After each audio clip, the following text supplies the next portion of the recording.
2 दिन तक सुलगता रहा उज्जैन का तराना। बसें जली, दुकानें टूटी, घरों पर पथराव हुआ। 350 पुलिसकर्मियों की तैनाती के बावजूद कैसे भड़क गई हिंसा?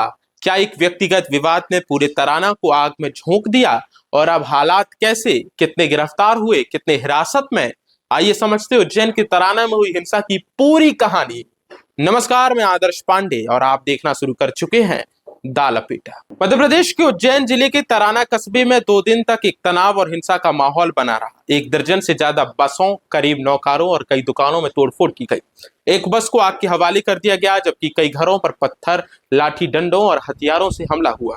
पुलिस ने अब तक 19 लोगों को गिरफ्तार किया है और 6 को हिरासत में लिया है। प्रशासन का दावा है कि हालात अब नियंत्रण में है। बाजार खुले हुए हैं और पिछले 12 घंटों से कोई नई हिंसक घटना सामने नहीं आ सकी है। प्रशासन के मुताबिक पूरे घटनाक्रम की शुरुआत 2 युवकों के बीच हुए विवाद से हुई है।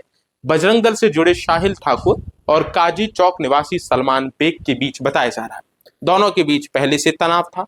23 जनवरी की शाम जब साहिल ठाकुर अपने भाई रजत के पास साथ गाय के मुंह में फंसे डब्बे को निकालने पहुंचे, तभी वहां से गुजर रहे सलमान ने कथित तौर पर अपशब्द कहे। और आपको बता दें, शाम करीब 7 बजे श्री राम मंदिर के पास सलमान अपने साथियों के साथ पहुंचा और साहिल पर हमला कर दिया, जिससे वह गंभीर रूप से घायल हो गया। इस हमले के बाद हिंदूवादी संगठनों ने आरोपियों की गिरफ्तारी की मांग को लेकर तराना थाने का घेराव कर दिया। इसी दौरान बस स्टैंड पर खड़ी कई बसों और कारों के शीशे तोड़ दिए गए। आधा दर्जन दुकानों और एक क्लिनिक में भी तोड़फोड़ हुई, जिससे माहौल और गर्मा गया। बहुत दुर्भाग्यपूर्ण घटना है और जो सांप्रदायिक सौहार्द बना हुआ था बरसों से, इस मामले में कुछ दिन पहले भी मुझे एक धमकी मिली थी व्हाट्सएप पे। प्रशासन को भी शिकायत करी थी।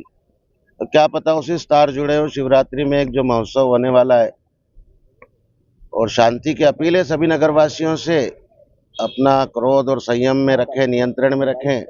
और प्रशासन से अनुरोध है कि शीघ्र इनकी गिरफ्तारी कर कड़ी से कड़ी कार्रवाई इनके खिलाफ करें, ताकि जो तराना नगर का आपसी सौहार्द समन्वय है वापिस स्थापित हो सके और नगर फिर गतिशील हो सके। कल क्या घटनाक्रम घटित हुआ? कल एक लड़के को किसी बात पे संघ के कार्यालय में मंदिर के पास बैठा हुआ था, उसको कुछ लोगों ने पीटा। उसके बाद में अनावश्यक पीटा, उसके बाद में ये माहौल बिगड़ा है।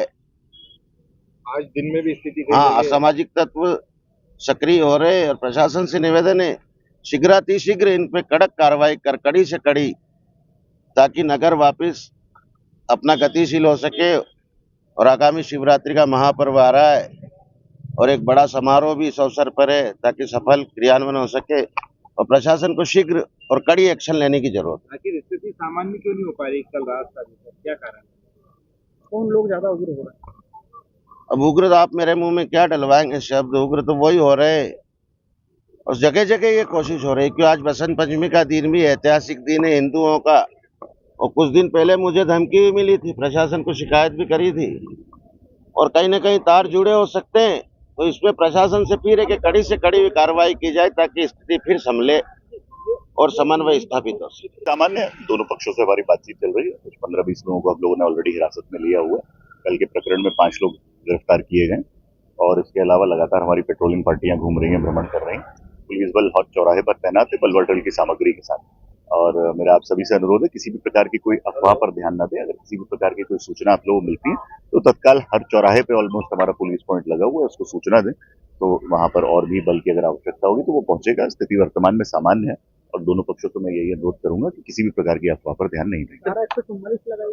धारा 144 के लिए कलेक्टर साहब ने आदेशित किया हुआ है, इसलिए इस तरह का कोई भी अगर गैर कानूनी मजमा है जो इकट्ठा होता है तो उसके खिलाफ कार्रवाई की जाए। कल के बाद आज कुछ परिवर्तन देखने को मिला है। बस में आग जली हुई, फिर पथराव की भी स्थिति। कुछ लोग, जैसे मैंने आपको बताया, कि अफवाहों को फैलाने का प्रयास कर रहे हैं जिससे माहौल खराब हो। उन लोगों को हमने चिन्हित किया, उनमें से करीब 15 लोगों को हम लोगों ने ऑलरेडी हिरासत में लिया हुआ है, जो मेजर लोग हैं, और उनसे हम लोगों की पूछताछ भी की जा रही है।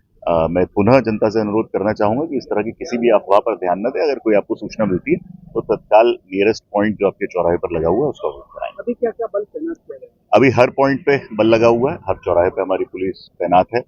लगातार हमारी जो मोबाइलें हैं वो पेट्रोलिंग कर रही हैं। जो बल है उसके द्वारा फ्लैग मार्च किया जा रहा है। सभी लोग बलवाटल की सामग्री के साथ हैं। शहर में धीरे धीरे सामान्य यातायात भी प्रारंभ हो गया। दुकानें भी खुल रही हैं और लगातार अभी हम लोग पेट्रोलिंग करते रहेंगे, ड्रोन के माध्यम से भी निगरानी करती है। सर कुछ सीसीटीवी भी आए हैं। जी हाँ, कुछ सीसीटीवी जैसे मैंने आपको बताया कि हर तरफ से ये जिन लोगों ने अफवाह फैला के घटना करने का प्रयास किया, उनके संबंध में कुछ सीसीटीवी फुटेज भी आए हैं, उनको भी हमारी टीम देख रही है। उन सभी को चिन्हित किया जा रहा है और जैसा बताया कि 10-15 लोग ऑलरेडी हमारे पास हिरासत में, उन सभी को चिन्हित किया जाएगा और उनको भी हिरासत में लिया जाएगा। अगले दिन हालात और बिगड़ गए। पहले एक पूर्व पार्षद की स्क्रैप दुकान में आग लगा दी गई, फिर जुमे की नमाज के बाद महेश नगर इलाके में खड़ी एक बस को जला दिया गया। इसके बाद पथराव शुरू हुआ। कई घरों के साथ साथ एक मंदिर को भी नुकसान पहुंचा।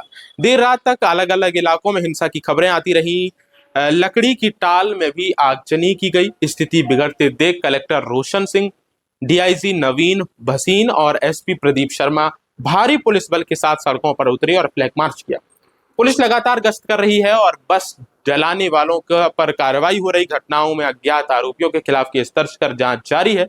अब सवाल यही है कि क्या एक छोटे विवाद ने पूरे शहर को आग में झोंक दिया या इसके पीछे और भी कई वजह हैं। प्रशासन शांति बहाल करने में जुटा है, लेकिन लोगों के मन में डर और सवाल अभी भी पनप रहे हैं। क्या आप सोचते हैं ऐसी घटनाओं को रोकने के लिए प्रशासन को और सख्ती दिखानी चाहिए और समाज के स्तर पर संवाद बढ़ाने की क्या जरूरत है और कैसे ये काम करेगा? कमेंट में अपनी राय दीजिए। वीडियो को शेयर कीजिए और ऐसी ही जमीनी खबरों के लिए लपेटा के साथ जुड़े रहिए। उज्जैन के तराना में हुई घटना पर आपकी व्यक्तिगत राय क्या है? हमारे साथ जरूर साझा करें।